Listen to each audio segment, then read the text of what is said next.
Bienvenidos a La Crianza Pacífica, un podcast que propone recuperar la paz que las familias necesitan y merecen para criar hijos felices y competentes.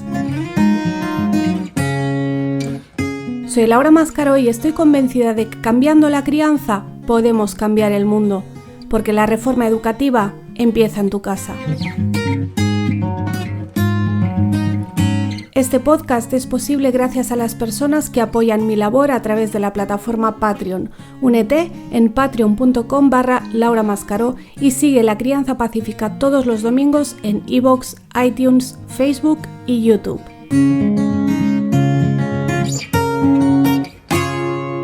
Bienvenidos al episodio número 27 de La Crianza Pacífica. El podcast de esta semana está patrocinado por transformándonos.com, formación y asesoramiento para una metodología activa. Si eres madre, padre o profe y sientes la necesidad de un cambio educativo, la transformación está en tu mano. Ya sea un cambio de espacios, docente o personal, contacta con transformándonos.com. Seguimos transformándonos juntos.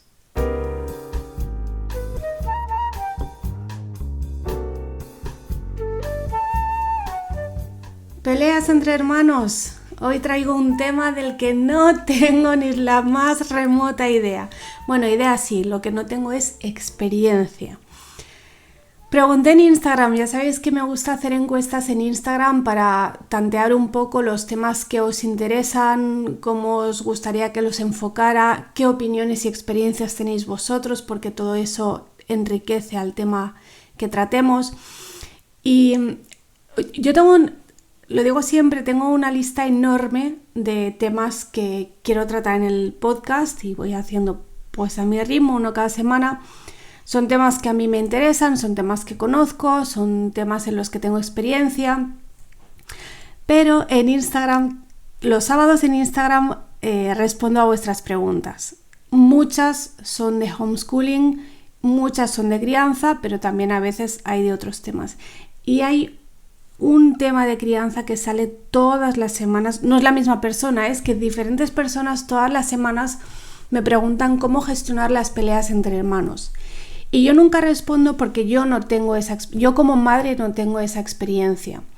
Entonces, si os habéis fijado, yo procuro hablar solamente de aquello que conozco bien y que conozco en primera persona, ¿no?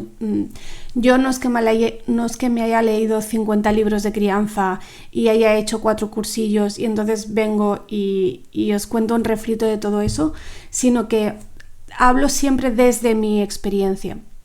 Entonces cada semana digo, me habéis vuelto a preguntar por las peleas entre hermanos, no voy a contestar porque no tengo experiencia, pero decidí hacer un podcast porque además me parece que es un tema que no se puede contestar en una story de Instagram. Dije, bueno, pues voy a ver qué me cuenta la gente y voy a hacer el podcast en función un poco de lo que me cuenten ellos y también de mi experiencia, que esa sí la tengo, de peleas entre niños que no son hermanos.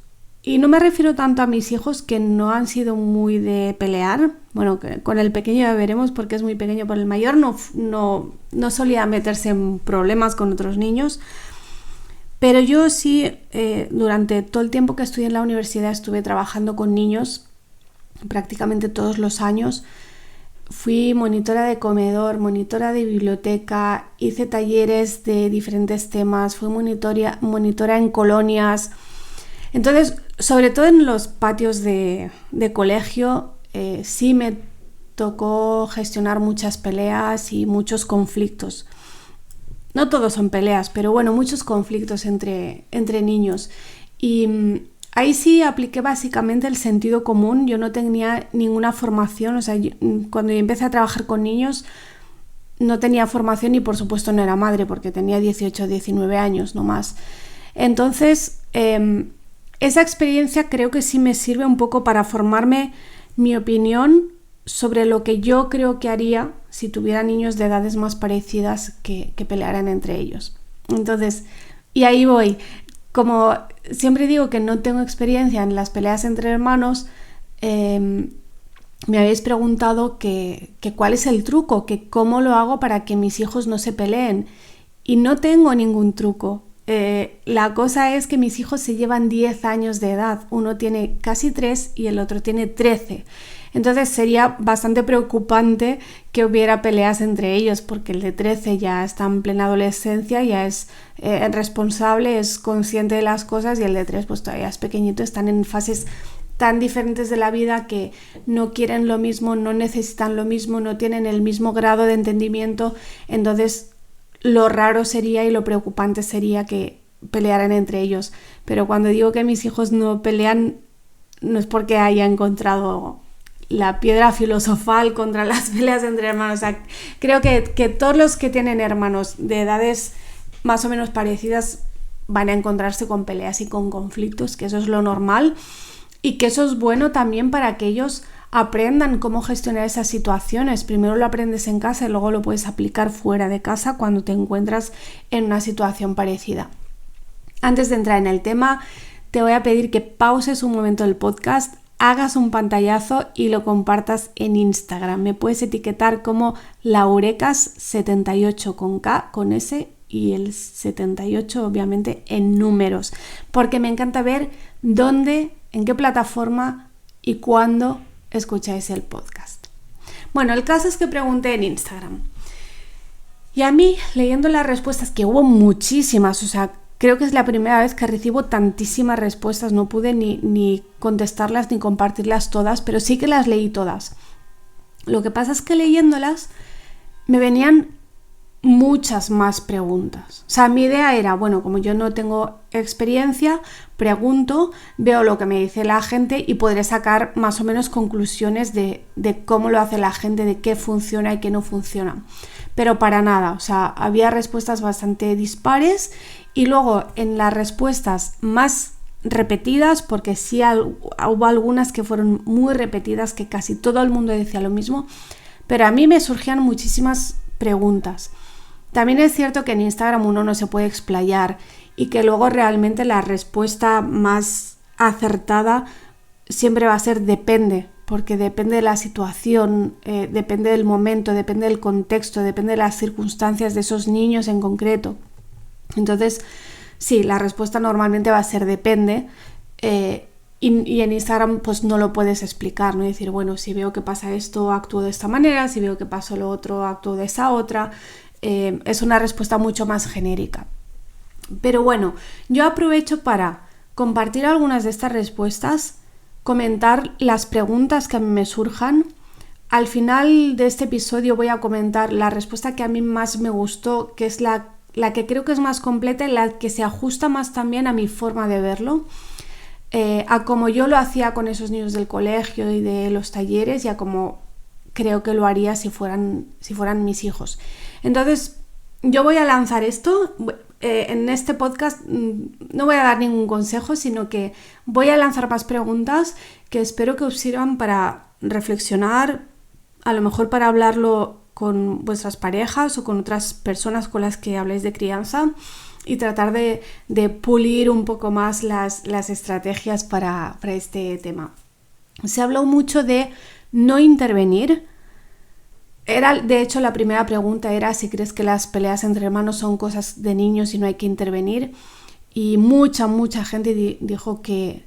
Bueno, sí que hubo gente que me dijo, no es que porque sean cosas de niños, pero sí creo que no hay que intervenir. Entonces hubo mucho de no hay que intervenir, mucho de validar los sentimientos, mucho de no juzgar, pero a la vez de ser justo, como si el hecho de juzgar implicara necesariamente no ser justo, cuando yo creo, no sé, quizás es de formación profesional, pero yo creo que precisamente cuando uno juzga lo que intenta es ser justo. Entonces, esas fueron las respuestas más repetidas: no intervenir, validar sentimientos y no juzgar. Pero, como digo, ahí me surgen muchísimas preguntas como para definir mejor esos conceptos, a qué nos referimos con todo eso y sobre todo cómo se aplica en la práctica, cómo lo haces en la práctica. Por ejemplo, no intervenir. Bueno, ¿hasta qué punto no intervenir? Los que me han hablado de cuál sería su límite de no intervención, me han hablado mucho de violencia física. Pero ¿qué pasa con la violencia verbal, psicológica y emocional, por ejemplo, porque el daño que se puede hacer a veces a nivel emocional puede ser mucho peor que un empujón o una bofetada o algo físico. ¿Y cómo valoramos eso? En ese momento no podemos saber qué impacto está teniendo esa situación en un niño internamente, más allá de lo que pueda haber físico y más allá de lo que sí se vea o de lo que sí se esté verbalizando, que muchas veces el niño no lo va a verbalizar. El segundo punto era validar los sentimientos.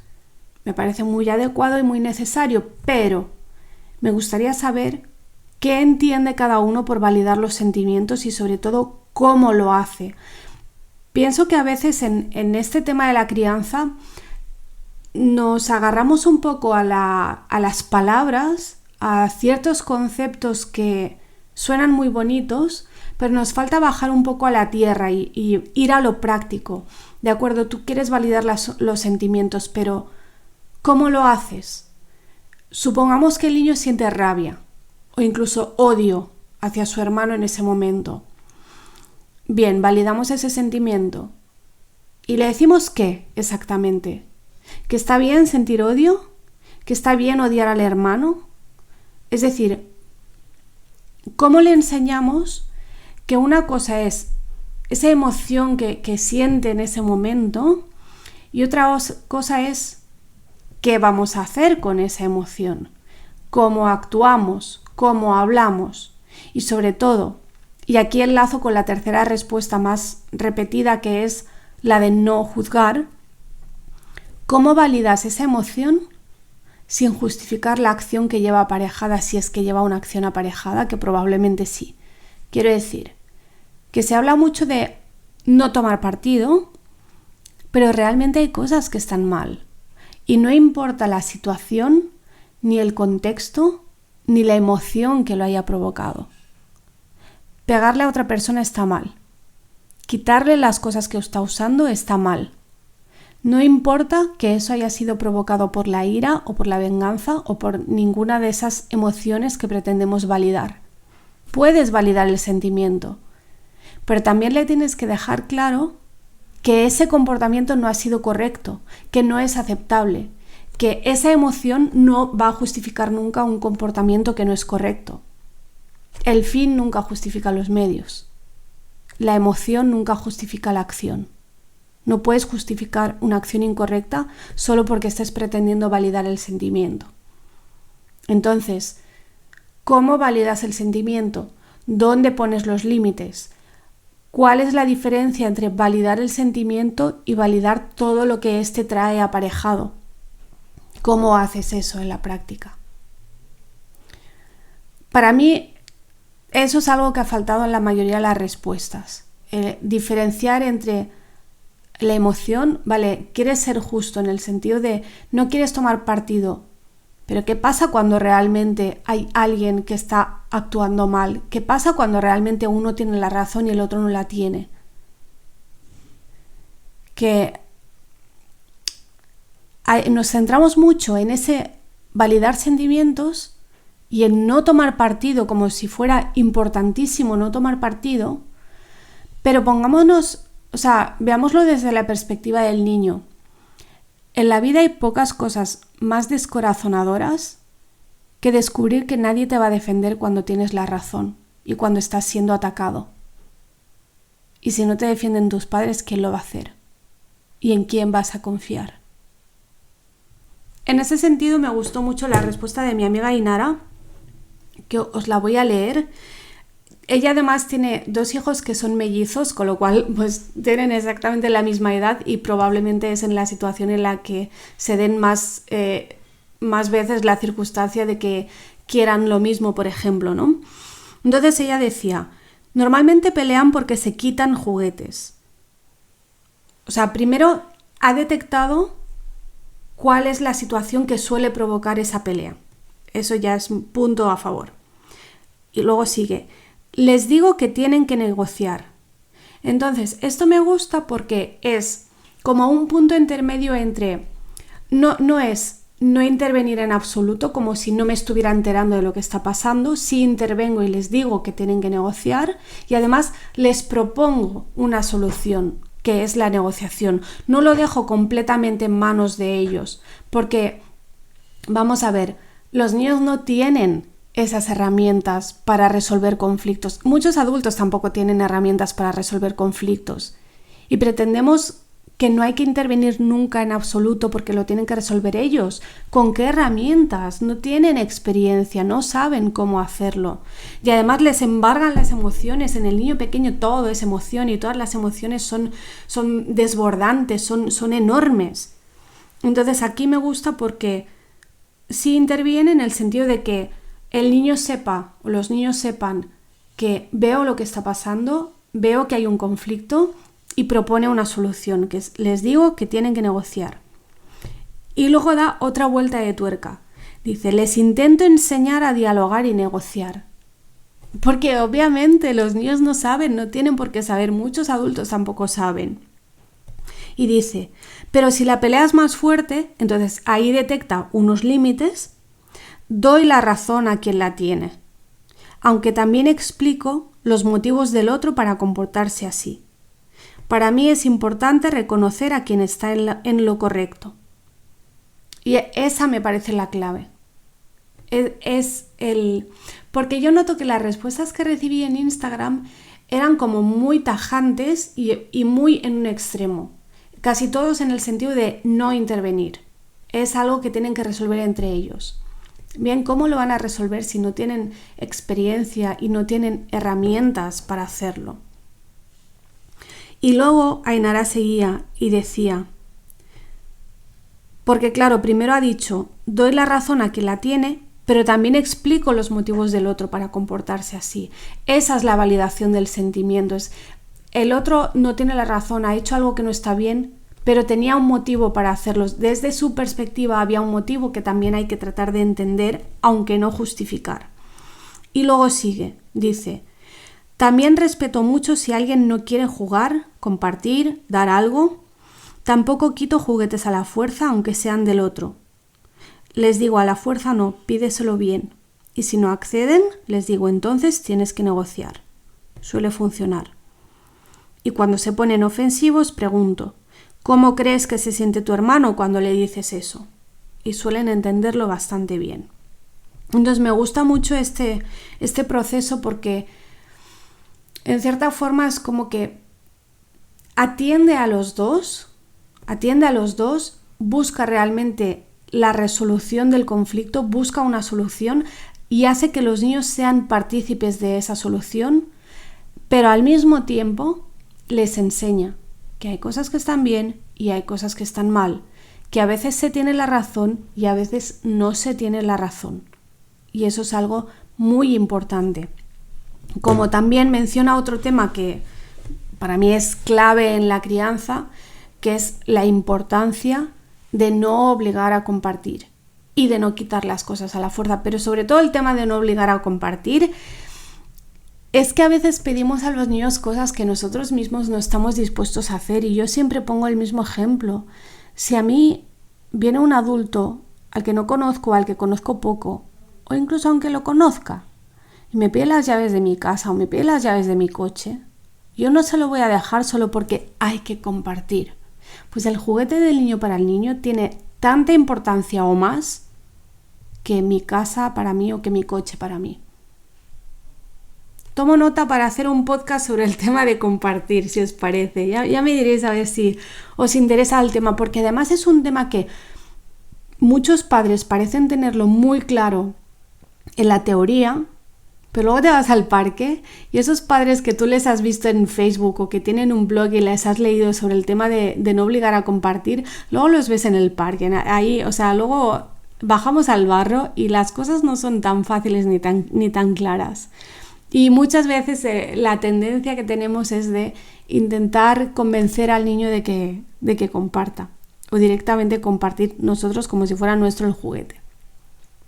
Bueno, después en Instagram pregunté la visión de los hijos. Lo empecé a pensar y justo recibí un mensaje de Noemi que sé que siempre me comenta, y me dijo, entonces los que no tenemos hijos pero sí somos hijos no podemos participar. Dije, mira, me parece muy buena idea. Y lo pregunté, dije, me gustaría tener la visión también sobre cómo se gestionan las peleas entre hermanos, pero la visión como hijo. ¿Cómo lo vivías tú y qué recuerdo tienes de las peleas con tus hermanos y de cómo lo gestionaban tus padres? Y me sorprendió primero que hubo muy pocas respuestas en comparación con cuando pedía la perspectiva como padres. Supongo que porque la perspectiva como hijos, no sé, nos toca más a la fibra, ¿no? Nos va más adentro y a lo mejor nos duele más también, no lo sé, cada uno tendrá su historia. Pero el caso es que la mayoría de los que contestaron decían que por lo general no se habían sentido escuchados, ni comprendidos, ni apoyados. Algunos también dijisteis que los padres en general pasaban bastante de las peleas, que creo que es cierto, es esa generación que nos dejaban hacer bastante, nos daban mucha libertad en ese sentido. Tenían una actitud que desde la perspectiva actual de la crianza yo creo que la consideraríamos casi negligente, como pasotismo, pero creo que los padres antes no le daban tantas vueltas al tema de la crianza. Y la verdad es que a veces me pregunto si no era mejor así. Es verdad que muchas cosas han cambiado, que nosotros, por ejemplo, nos pasábamos el día en la calle y prácticamente solo íbamos a casa para comer y dormir. Y nuestros padres no sabían muchas veces dónde estábamos ni con quién estábamos y no podían llamarnos al móvil para ver cómo estábamos y para decirnos que volviéramos y no pasaba nada. Y no se preocupaban, sabían que estaríamos bien y que nos apañaríamos. Y con las peleas es un poco lo mismo, bueno, sí, supongo que se consideraba que eran cosas de niños y que ya nos apañaríamos. Y no lo sé, me gustaría saber si hay algún estudio sobre esto, sobre los efectos de esto y cómo ha cambiado tanto y le hemos dado la vuelta a la tortilla. Pero es verdad que no estábamos tan controlados, que no estábamos constantemente bajo la mirada y la supervisión adulta como ahora. Y sin embargo nunca antes se había insistido tanto como ahora en la necesidad de fomentar la autonomía del niño. O sea, estamos todo el tiempo ahí pendientes, pero hablamos mucho de la autonomía y la independencia del niño. Es paradójico, ¿nos parece? Bueno, si tuviera que dar algún consejo, bueno, vale, he dicho que no daría ningún consejo, pero realmente es que voy pensando en todo el tema mientras repaso vuestras respuestas. Bueno, al final no las he leído, pero os puedo leer alguna. Mira, voy a buscar en mi Instagram ahora y voy a leer algunas y veréis que todas iban en el mismo sentido. Mediar si entre ellos no logran salir del bucle solos. No sé si tiene nombre, pero eso porque yo había preguntado qué método utilizabais. Pero básicamente los separo y primero hablo con ellos por separado. Después lo tratamos todos juntos. No intervengo a menos que haya violencia. Si intervengo es para relatar qué está pasando, sin, por supuesto, posicionarme. Nosotros seguimos el método Montessori. No intervenimos solo cuando hay violencia física o verbal.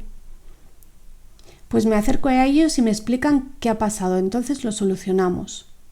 Cada uno me explica lo que ha pasado y entonces lo hablamos para solucionarlo y aprender. Nosotros preguntamos qué ocurre, validamos sentimientos de ambos y les animamos y ayudamos a buscar soluciones. Intento no intervenir, pero sí acompaño. Hay que ser justos al momento de intervenir, identificar cuál fue el motivo de la pelea para poder aportar soluciones.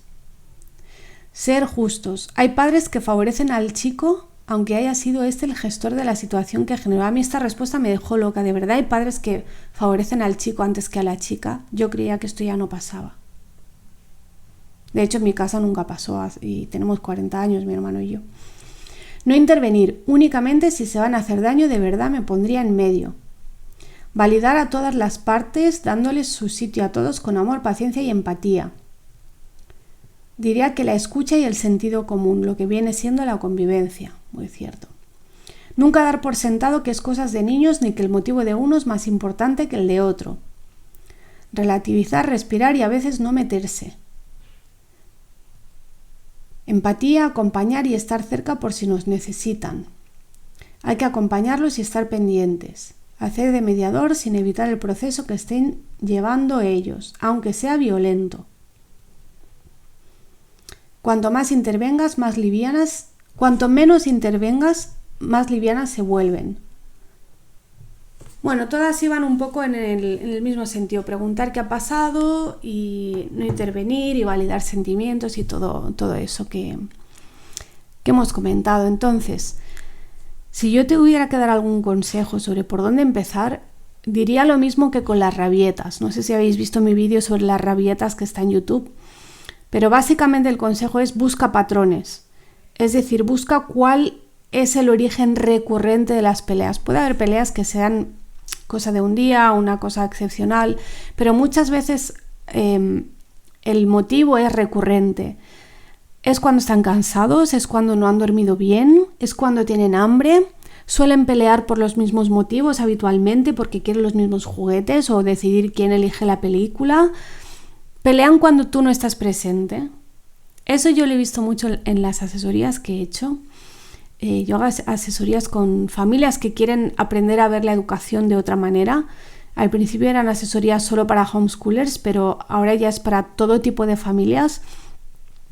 Y muchas veces he notado que los conflictos surgen cuando los padres no están presentes. Y no me refiero a la presencia física. Como decía antes, los padres nunca hemos estado más presentes físicamente que ahora en las vidas de los niños. Estamos prácticamente 24 horas revoloteando a su alrededor, pero muchas veces no estamos realmente presentes, atentos a lo que está pasando. Entonces, muchas veces se da el conflicto entre los niños cuando el padre está físicamente, pero no está realmente presente. Y es una forma en que los niños, o al menos el niño que origina el conflicto, está buscando traer al padre de vuelta. Nos está diciendo, quiero que estés aquí con nosotros, no solo físicamente, quiero que estés pendiente de lo que está pasando. Y como no estás pendiente, la lío porque sé que eso va a llamar tu atención. Entonces, cuando encuentras esos patrones es mucho más fácil tratar de evitar la situación. ¿Que siempre pelean por el mismo juguete? Pues tienes dos opciones, o tener uno para cada uno, claro, si tienes 7 hijos va a ser un poco caro esta opción, o que los juguetes tengan propietario. Y aquí va mi opinión impopular y que trabajo mucho en los talleres de finanzas para padres. La propiedad es importantísima. No vale el todo es de todos. ¿Por qué? Porque con la propiedad conseguimos que el propietario, el que sabe que eso es suyo, lo cuide, que se tenga que hacer responsable. Y por lo tanto va a poder decidir si lo presta o no, en qué manera lo presta y qué consecuencias tiene cada decisión. Es un aprendizaje fundamental para cuando sean mayores y tengan otras propiedades, digamos, entre comillas, más importantes. Realmente no son más importantes, simplemente es que la perspectiva cambia. Pero cuando sean mayores y tengan un sueldo y puedan comprar cosas que realmente van a ser suyas y solo suyas, tienen que haber hecho este aprendizaje de haber tenido cosas que son suyas y que por lo tanto se tienen que hacer responsables de ellas, tienen que cuidarlas y si no las cuiden se rompen y si no se rompen es porque tú no las has cuidado y ya que es tuyo tú decides si lo prestas o no y a quién y cómo y cuándo. Eso es importantísimo. También tomo nota mental, Laura, otro podcast sobre la importancia de los niños y la propiedad. Si has llegado hasta aquí, te lo agradezco inmensamente. Saludo de nuevo a nuestro patrocinador de hoy, transformandonos.com, que asesoran tanto a familias como a centros educativos para su transformación hacia una metodología activa. Si estás en Instagram, puedes seguirme en laurecas78. Todos los jueves en Instagram hago encuestas para preparar los próximos episodios, como esta que hice sobre las peleas entre hermanos, y los sábados respondo a vuestras preguntas sobre crianza o cualquier otro tema que os apetezca. Recuerda que para que este programa sea posible puedes colaborar en patreon.com/Laura Mascaró y que puedes seguirnos todos los domingos en iVoox, iTunes y YouTube. Que tengas una bella y pacífica semana.